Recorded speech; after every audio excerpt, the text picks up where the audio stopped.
Welcome back to Coffee and Conversation. And believe it or not, it's afternoon here. Even though it's so dark and oppressive, if I didn't know better, I'd swear I was filming this at midnight. I should point out, because I often complain about the weather, most of the time, it's really not bad around here. Pennsylvania is bright and sunny and very green, and everything is green. And the last time I was in the Southwest, I realized the reason that I was so bothered by the Southwest, so desperate to get out of there, even though the sun was shining every day, and I do mean every day. It's not very green. And if you take me away from a green place for too long, I start to get this low-grade anxiety. I'm never really sure what it is until eventually it's like it clicks. It's like, yeah, okay, I'm in one of those non-green spaces. I refer to them as the P's, the prairies, the plains, like the amber waves of grain. Well, the problem is they're amber. They're not green. So I need to say that just in defense of Pennsylvania, because I'm sure that there are plenty of you out there thinking, Sue, if the weather is so awful, why do you stay there? No. I simply mention it when it's awful. But mostly, by the way, this is for Audie, who hates the bad weather and complains vociferously to me because he believes it's all my fault. I did this on purpose. So he is behind me on the chair, sleeping. Oh, and for those of you who are unaware, I have had to bring out another chair to put in front of, where's this chair? That one right behind me with the pillow on it, where he's sleeping. Why? Because it's got a pillow on it. So I had to bring out another chair because he wants to sleep in that one. That was one of my video chairs, but not anymore. So he is sleeping. He will eventually wake up, go outside, look around, see that it's wet, and then blame me for it. So that's the story of my life.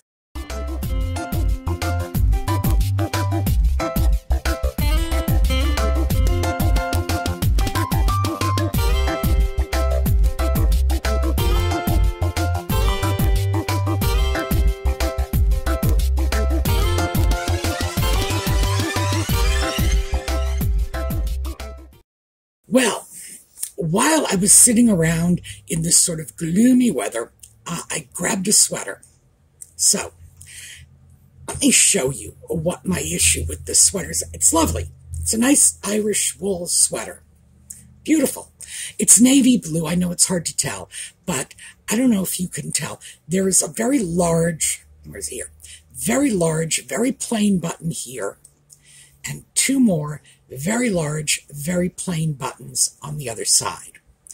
Well, when this happens, especially this one, because when the collar is open, it's just sitting there like a brooch, like a large, plain, rather uninspired plastic brooch.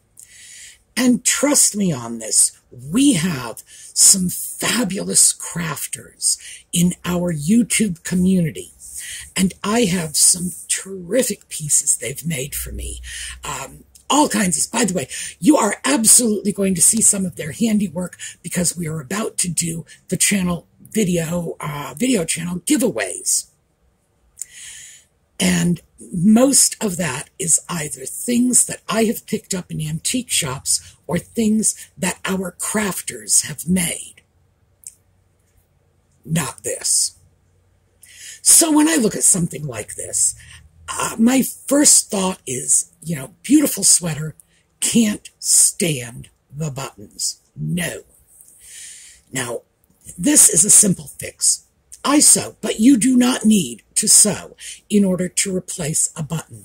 This is one of those, anybody can do it. Like, seriously, anybody can do it. It is just so simple.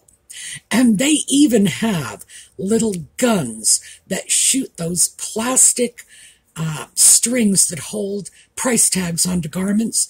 You can even get guns like that at places like Michael's or even Walmart for very, very low cost. And you can use them to secure your buttons. So it's the easiest thing in the world to do. But I went to Etsy, which is usually what I do when I want to find something unusual, especially craft related. So I was looking around. I know what size button I want, and the sweater is navy blue, so that sets my color range. And also, I need 3 of them, because it's all well and good when the collar is open, but when the collar is closed, these 2, let's see, I know it's navy, so see, there we go. Get my fingers behind them. You can see there are 2 there. Those 2 are very obvious. So I needed to go and get 3 nice buttons. Check glass. That was sort of my wish list. And as it turns out, I did find some nice check buttons. So they will be coming in. Now, where is this all going, you're thinking? This reminded me of a video I had seen a couple of days ago, maybe not even. It was on one of my breaks from listening to Omid Scobie's Hard Book, which I had to do for the Just Chattin' videos. And of course, you can't just do that. You need breaks. You know, I wish it were as easy as just sit there and listen in a catatonic state. No. So I watched another video, and this was Safiya Nygaard. I was trying to remember who it was. Safiya Nygaard talking about basically scamming in online clothing. So, I will put a link to the video in the video notes here if you want to watch that. It led me to question some of my fundamental assumptions about shopping online. And part of this is I was shopping online before there was an internet. A lot of people were. A lot of people were buying out of the Sears catalog 100 years ago. So online shopping, the only difference between then and now is the internet, or so I thought. The thing is, when you were dealing with a company like Sears, and it was Sears Roebuck in those days, when you were dealing with a company like Sears or Montgomery Ward, a big established company, in general, there are exceptions. In general, you got what you paid for. They did not mislead or deceive. Now, let me give you Montgomery Ward's big disaster. In 1959, when Barbie came out, that Christmas, they were flooded with orders for Barbie. Well, they couldn't fill them all. And they sent out another cheap imitation fashion doll. It was a Barbie clone. Now, keep in mind, those Barbie clones have a market these days. And some of them actually fetch higher prices than a comparable model of Barbie does. But yeah, it was Mitzi, I believe, they sent out. Much cheaper. It was a lower quality doll. It was not Barbie, and there's no comparison. So I want to point that out because that was at least one time when the major retailer greatly disappointed their buyers, and they did it en masse. And they did it in the worst possible way, which was to take a high-quality product. Barbie was a high-quality doll, and substitute a doll of considerably lower quality. And that's, if you're going to make a substitution, that's not how you do it. But having said that, in general, these major retailers stood behind what they sold. And now I'm starting to wonder, am I still safe shopping online? Ordinarily, when I shop online, there are 2 things I do. One, I shop with retailers I know that I have dealt with in the past. I know. Yeah, so but tracing back to when I first dealt with them, I run everything through PayPal because PayPal will back my purchase even if the seller won't.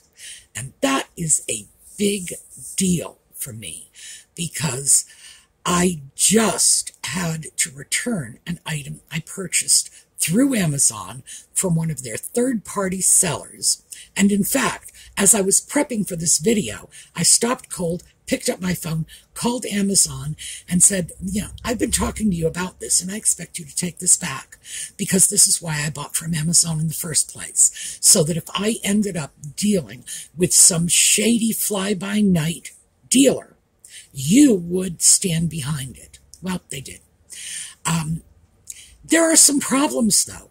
Even stores that I have dealt with, or platforms. Amazon is a sales platform, and so is Walmart in large measure, because not everything you buy from Walmart.com is actually a Walmart product. These days, unless it's coming from my local Walmart store, I start to see it as very much the same as Amazon, just a platform where third-party sellers are showing up. And if something goes wrong, you have to trust that the platform, Amazon or Walmart or whatever, is going to stand behind it. But here's the thing. Walmart and Amazon are both shipping their customer service jobs overseas. Now, Amazon has been doing that for years. Walmart just started. Now, the problem with overseas customer service reps is it doesn't take any imagination to figure this out. I'm sure you all know. And those of you who feel you don't, you know. You just haven't put the pieces together yet. So, why do you suppose they get hired? They get hired because they speak English, kind of, sort of. Do they speak English well enough to come to the United States and attend an American university? Probably not. But they speak English well enough to handle most customer service calls. Most, not all. And that's what they're hired for. They may not like customer service. They may not be good at customer service. They may not even want to work in customer service, but they have a marketable skill. They're overseas, largely the Philippines, although we see a lot in South Asia. And these days, we're finding Costa Rica is a big one, and Mexico. So in South America, too. Basically, they have a depressed standard of living there. They don't have a lot of job options. And if they get a job, they will stick with it, no matter what they think of the company they work for, customer service, the customers they're dealing with. Hey, it's just a job for them. It's probably a lot better than duck farming. Well, I don't know. If I had to choose between playing with ducks all day and taking a job in customer service, I'm heading to the duck farm. I don't know what their options are. I'm assuming their other options are low-paying, probably with no benefits, and they don't work for Amazon or Walmart. They work for third-party contractors who are hiring them on the cheap, contracting their services out to the company, Walmart, Amazon, whatever, in the U.S., and so the third-party contractor, they're making money on this. And by the time you get down to the workers, they're probably not being paid very much. That is one of my chief concerns about overseas customer service. And the fact that if I didn't need a customer service person, I could handle the issue on my own. Usually, if I have to call, it's because this is a problem that is a little too involved for someone who does not speak English as a native language. Just that simple. I can give you an example. I once got a, what was it called? Heated dog pad cover. It's a cover for a pad that your dog sleeps on. But the way it was phrased, it said it was heated. It's a cover for a dog pad that's already heated independently. And I remember trying to explain this to someone when I wanted to return it, saying, no, I want the heated dog pad. And this says it's a heated dog, it's like heated dog pad cover, indicating that the cover is heated. No, it's because the English language can be tricky sometimes. For us, word order can be almost as significant as it is in languages that decide whether something is a question or a statement based on word order. Word order plays out in English. A lot of us don't understand that until you sit back and say, I bit the dog. The dog bit me. You know, it's like, yeah, word order does mean something. So all of this, oh, and back my buttons, started to get me wondering, how do we know who we are dealing with? How can we tell if we are transacting business with an established company, a company that's not just going to, take our payment and disappear? Keep in mind that I use PayPal, and what PayPal does is they don't release the money until the item has been shipped.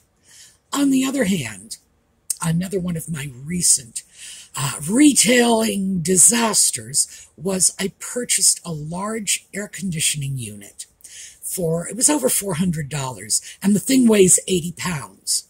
The seller was a fly-by-night seller. By the way, this was another of my Amazon purchases. The seller sent a postcard and sent the tracking number from the postcard to Amazon saying, we shipped it. Amazon got a tracking number and never looked beyond that until suddenly they had a dozen complaints, all the same, from customers of this company, which by then had pulled up stakes and taken off, saying, no, we never got our item. We got a postcard.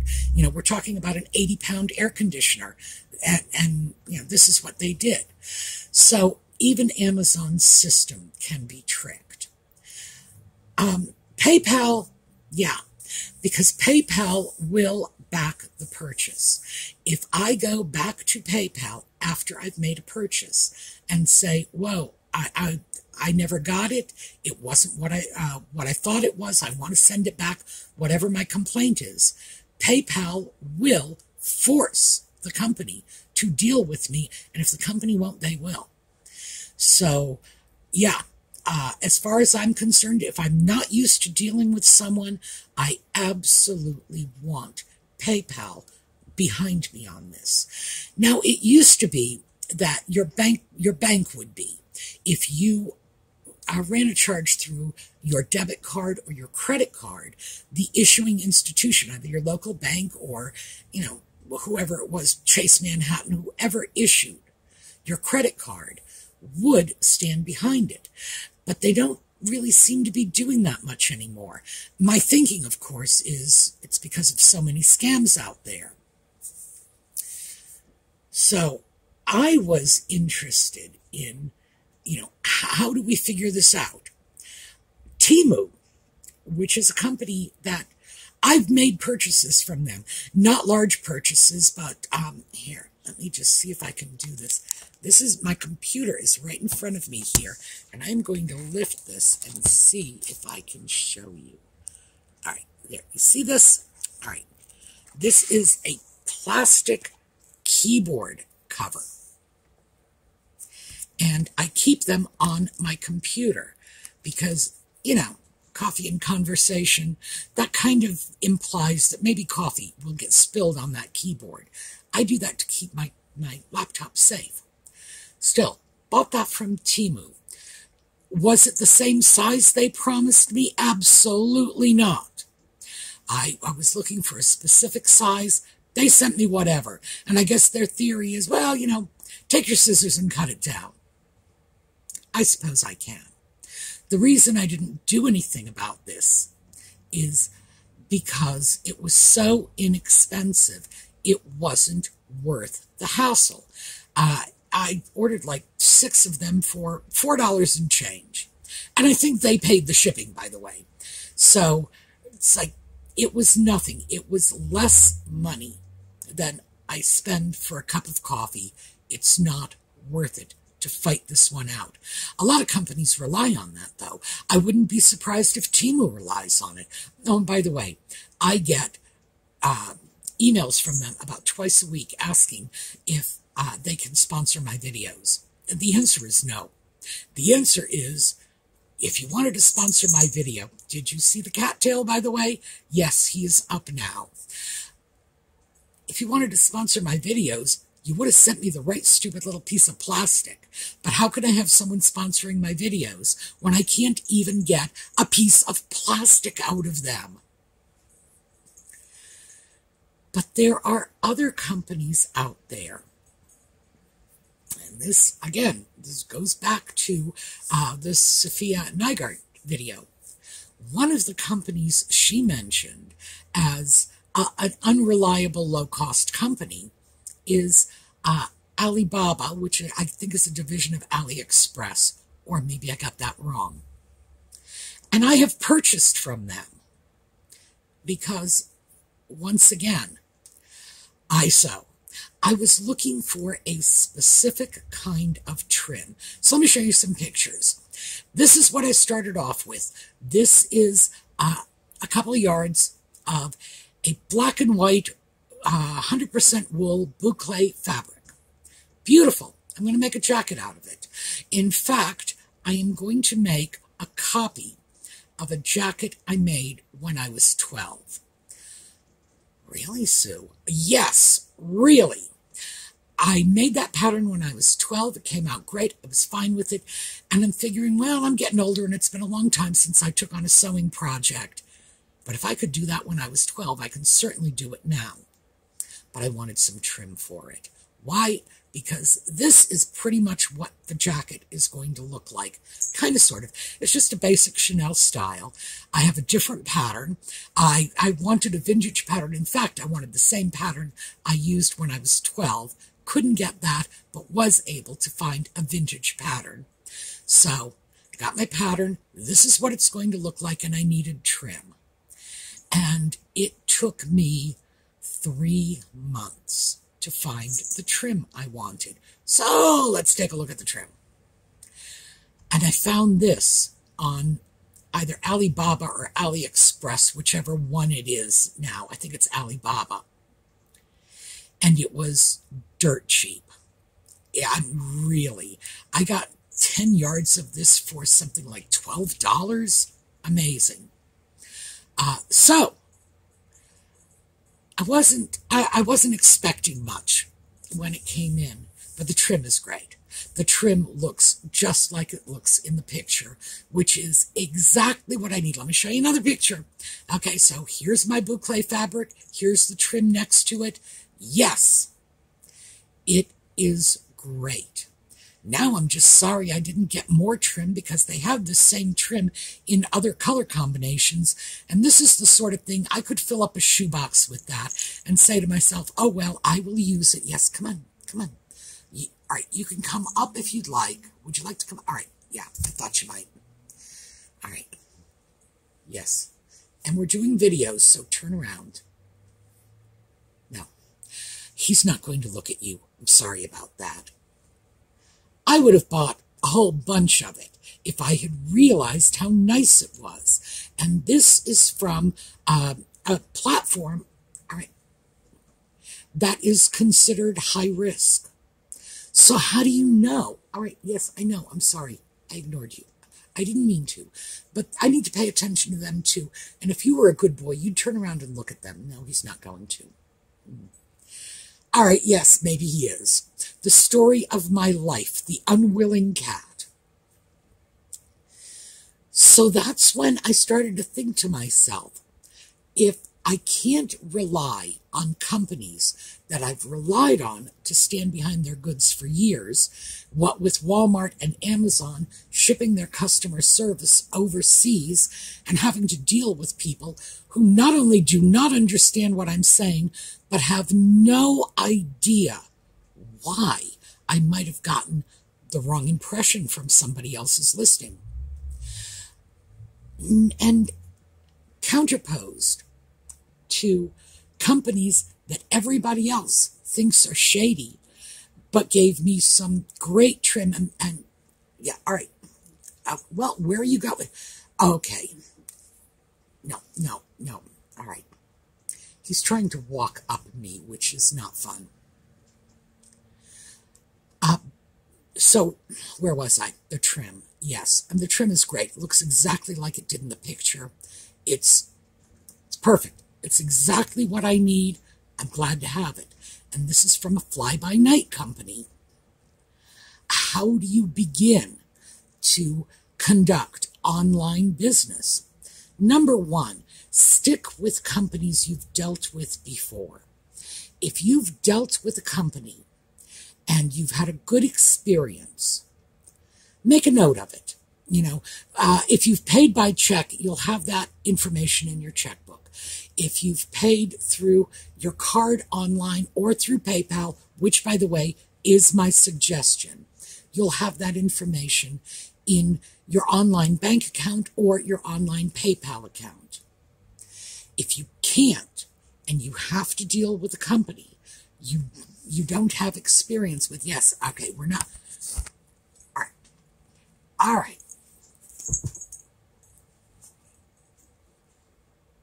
Dogs have masters. Cats have slaves. That's how it works. If you have to deal with a company that you have no experience with, PayPal all the way. Whenever I start looking at products, I look at reviews, always read the reviews, and I look at the lowest reviews first, the poor reviews. And there are plenty of products I've purchased where the lowest review is like 3 stars out of 5. That's always a good sign. I check the 1-star reviews. Is this somebody who is complaining because they didn't like the color? And a lot of them are complaining because it didn't look enough like the picture and wasn't suitable. Maybe that's a review I can feel comfortable ignoring. But if I have stacks of reviews there saying the sizing runs way too small, I'm going to take a good hard look at that. And if I still want the item, I'm going to go up a couple of sizes. It's just that simple. But reviews are only helpful if they're accurate and honest. I have started seeing compensated reviews all over the place lately. Now, reputable sellers will let you know the review has been compensated. I don't remember what it was I recently bought, but it was from Kohl's, a department store that I deal with all the time, and there is a Kohl's, like not too far from here, about 10 minutes from my home, which means if I get something and I don't like it, I can simply walk it right into the store and make them take it back, which I can do. I don't care how much they may think they are not going to do the refund. No. If I walk it in there, they will take it back. I learned this from my baby sister, who was just a consumer terrorist. There's no other way to put it. But she certainly taught me how to convince someone to take something back. And she was about, I think, 17 years old when she did that. Oh, she was scary. Okay. I was looking at the reviews for the item I wanted to buy from Kohl's. And it was like compensated review, one after another, all 5-star reviews. Well, if you're paying somebody for a review, of course it's going to be good. What are you thinking? You're going to pay somebody for a review and they're going to give you 2 stars out of 5? I don't think so. look for things like that. And keep in mind that, according to Sophia Nygaard, the companies, these fly-by-night companies she was investigating, were simply seizing reviews from other platforms like Amazon, just grabbing reviews and posting it to their site, as if they had been the ones selling these items. And in fact, they hadn't. So I think we're really hitting a caveat emptor phase again. It used to be this way, and those of you my age will remember, in the 50s and 60s, it was almost like, the OK Corral out there. Sometimes things were good, sometimes things were bad. Companies would send you unsolicited merchandise in the mail and then send you a bill for it. Now, keep in mind, you never ordered the stuff in the first place. This was how they marketed. Here, I am sending you a bunch of stuff. And then saying, well, here's your bill for it. And we enacted laws eventually to stop that sort of thing. And consumer laws got very strong in the 70s and 80s. But now that we are dealing in an international marketplace, it's not so strong anymore. We may be buying from companies in China, in India, in South America, in Africa, and we are no longer strictly dealing with areas that will protect our purchases. And keep in mind, I'm not saying anything against those continents, but those tend to be where the more unreliable transactions come from. So now we have to go back to that caveat emptor mindset, and we have to start thinking about our purchases. We have to do this carefully. We have to look at reviews. We have to be smart. And I'm going to say this again. I've probably said this 5 times already, but that's okay. I'll say it 6. If you don't know the company, use PayPal. Run it through your PayPal account. PayPal will protect you. So just keep that in mind, especially if it's a high-ticket item. If you're going to pay more than $10 or $15 for something, or frankly, if you're going to pay $10 or $15 for something, and that would be a hurtful loss for you, because it might be, go through your PayPal account. Let them deal with it, because they will take care of the problem if the seller doesn't come across. Oh, and they have their ways, because they can shut down the seller's PayPal account, pretty much effectively putting them out of business. So, yes, they have clout, and they will get the money back for you. And you don't have to wait for them to do it. They'll give you the money, and then they'll go after the company. And PayPal, well, when it comes to going after people, they know what they're doing. So that would be my 2 big points of advice. Deal with companies you know. Use PayPal. If you have another kind of bill-paying service that will protect you, some people can get this service from their bank. My bank does not offer this. And the more I look around, the more I am seeing that the larger banks are not offering services like this. If your bank does, great. Go for that service.